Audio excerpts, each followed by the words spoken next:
दोस्तों, हिंदी रीडिंग में आज कहानी पिंजरा जो हमारी चल रही है सिलसिलेवार, उपेंद्र नाथ अश्क की उसका चौथा और आखिरी हिस्सा आपके साथ शेयर कर रही हूँ। बच्चा चुप कर गया था। लोरी खत्म करके उसने बच्चे को गले से लगाकर चूम लिया। शांति ने अर्धनिमीलित यानी आधी खुली आंखों से देखा। बच्चे के पीले जर्द सूखे से मुख, चेहरे पर गोमती का काला स्वस्थ सेहतमंद मुख चेहरा झुका हुआ है। सुख के आंसू यानी खुशी के आंसू उसकी आंखों में उमड़ आए। उसने उठकर गोमती से बच्चे को ले लिया था और जब वो फिर टाट पर बैठने लगी थी तो दूसरे हाथ से शांति ने उसका बच्चा पकड़ चारपाई पर बिठाते हुए उसे अपने बाजू से बांध लिया था और कहा था, आज से तुम मेरी बहन हुई गोमती। आंखें बंद किए शांति इन्हीं स्मृतियों यानी यादों में गुम थी। उसकी आंखों से चुपचाप आंसू बह रहे थे कि अचानक उसके पति अंदर दाखिल हुए। किसी जमाने में लॉन्ड्री चलाने वाले और समय पड़ने पर स्वयं यानी खुद अपने हाथ से इस्त्री गर्म करके कपड़ों को प्रेस करने में भी हिचकिचाहट ना महसूस करने वाले लाला दीनदयाल और उनके लाहौर की प्रसिद्ध यानी मशहूर फर्म दीनदयाल एंड सन्स के मालिक प्रख्यात यानी मशहूर शेयर ब्रोकर दलाल लाला दीनदयाल में महान अंतर था। महान अजीम अंतर का मतलब फर्क। इस 10 वर्ष यानी साल के अरसे में उनके बाल यद्यपि हालांकि पक गए थे, किंतु शरीर मगर जिस्म कहीं अधिक स्थूल हो गया था, यानी कहीं ज्यादा मोटा हो गया था। ढीले ढाले और प्राय आमतौर पर लॉन्ड्री के मालिक होते हुए भी मैले कपड़े पहनने की जगह अब उन्होंने अत्यंत बहुत बढ़िया किस्म का रेशमी सूट पहन रखा था और पाँवों में श्वेत सफ़ेद रेशमी जुराबें और काले सैंडल पहने हुए थे। शांति ने झट रुमाल से आंखें पोंछ ली। बिजली का बटन दबाते हुए उन्होंने कहा, यहाँ अंधेरे में क्या पड़ी हो, उठो, बाहर बाग में घूमो फिरो। और फिर बोले, इंद्रानी का फोन आया था कि बहन यदि अगर चाहें तो आज सिनेमा देखा जाए।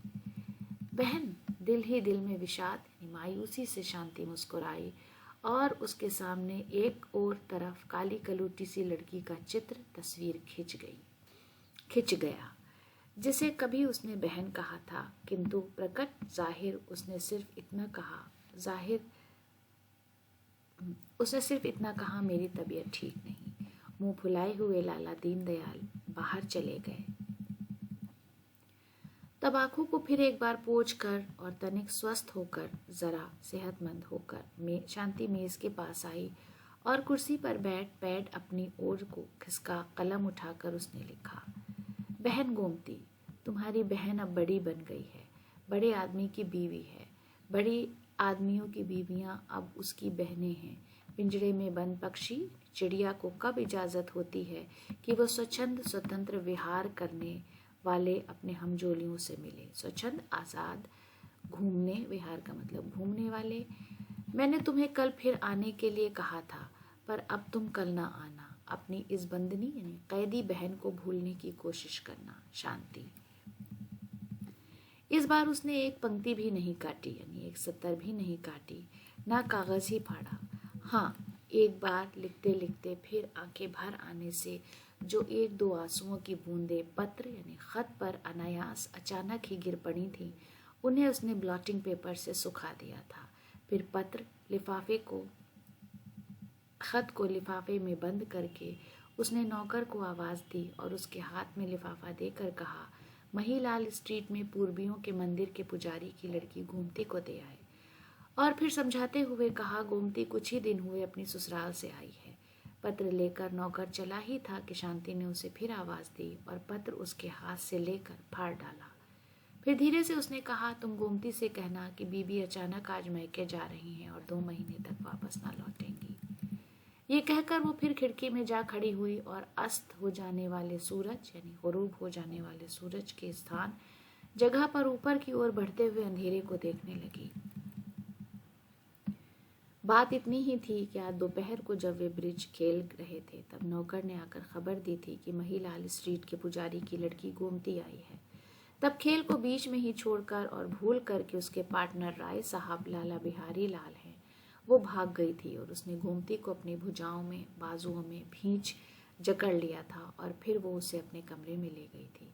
तब दोनों बहुत देर तक अपने सुख दुख की बातें करती रही थीं। शांति ने जाना था कि किस तरह गोमती का पति काम करने लगा, उसे ले गया और उसे 4 बच्चों की माँ बना दिया।